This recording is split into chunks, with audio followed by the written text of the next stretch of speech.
Naquele tempo, quando Jesus e os seus discípulos estavam reunidos na Galileia, ele lhe disse: O Filho do Homem vai ser entregue nas mãos dos homens. Eles o matarão, mas no terceiro dia ele ressuscitará. E os discípulos ficaram muito tristes. Quando chegaram a Cafarnaum, os cobradores do imposto do templo aproximaram-se de Pedro e perguntaram: O vosso mestre não paga o imposto do templo? Pedro respondeu: Sim, paga. Ao entrar em casa, Jesus adiantou-se e perguntou: Simão, que te parece? Os reis da terra cobram imposto ou taxa de quem? Dos filhos ou dos estranhos? Pedro respondeu: Dos estranhos. Então Jesus disse: Logo os filhos são livres. Mas para não escandalizar essa gente, vai ao mar, lança o anzol e abre a boca do primeiro peixe que tu pescares. Ali tu encontrarás uma moeda. Pega então a moeda e vai entregá-la a eles por mim e por ti. Palavra da salvação. Glória a vós, Senhor, que pelas palavras do Evangelho sejam perdoados os nossos pecados. Segundo o anúncio da paixão, diante de si, Jesus tem uma realidade de sofrimento de morte permitida por Deus, conforme seu plano de salvação. Jesus entende o futuro que o espera, e mesmo sendo um cálice muito difícil, não teme fazer de si mesmo uma entrega redentora. Em Jerusalém dá-se o seu julgamento e condenação, e sua morte. Fora da cidade, será condenado do ponto de vista histórico-político pelos líderes religiosos e políticos. Mas, na verdade, teologicamente falando, foi por causa dos nossos pecados.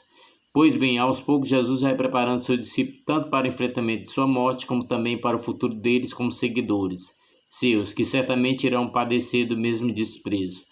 O vosso mestre não paga imposto no templo? Antes de tudo, nesse texto enfatizava-se a filiação de Jesus. Ele é o Filho do Senhor do templo e tem plena consciência disso. Além disso, com essa pergunta tem seu início o discurso sobre a verdadeira liberdade. Quem é livre? Quem paga imposto não possui liberdade, somente os filhos são livres. Os poderosos não querem uma sociedade filial, mas subordinada aos seus interesses econômicos. Mesmo sendo da mesma sociedade, são todos estranhos, e o texto enfatiza o modo como tratam o Filho de Deus, como estranho. Jesus traz consigo a possibilidade do retorno à casa do Pai, lugar da filiação. Todos são chamados a serem filhos através do Filho, chamados à herança. Pois bem, Jesus reivindicava a filiação dele, em particular, e a do discípulo por causa dele, que quer que nem ele nem seus discípulos entrem na regra geral do imposto, que não seja submetido a essa obrigação, pelo fato mesmo de serem filhos do Senhor do templo. Mas para não escandalizar essa gente, pega então a moeda e vai entregá-la a eles, por mim e por ti.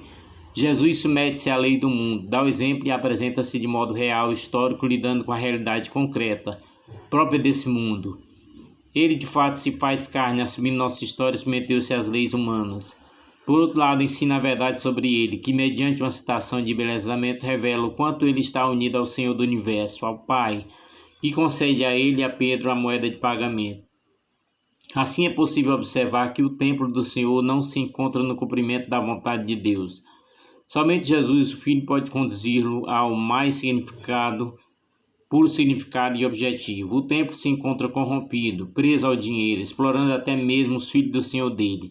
Somente a partir de Jesus haverá libertação, pois somente por ele todos poderão se tornar filhos e por isso mesmo livres de toda e qualquer exploração da casa de Deus.